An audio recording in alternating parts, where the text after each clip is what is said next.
وهيك بيكون شكل النهائي. والف صحة.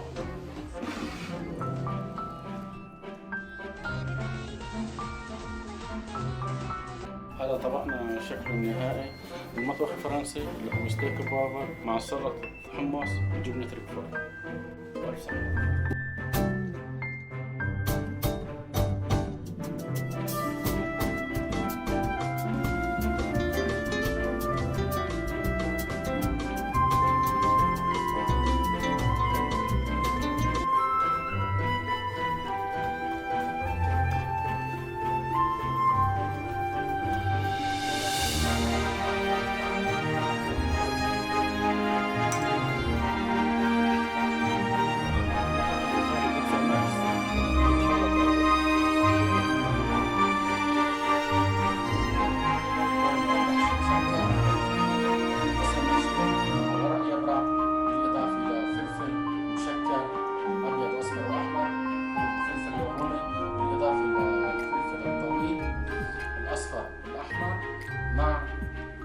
بطاطا محشي بصل.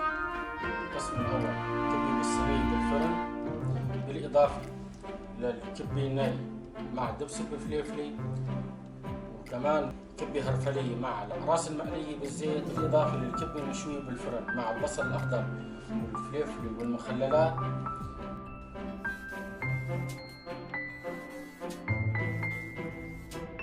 طبقنا اليوم هو كان طبق تقليدي طبعا. مقاديره على الشكل الآتي رح اشرح لكم بشكل سريع. وهيك نكون انتهينا من التقديم.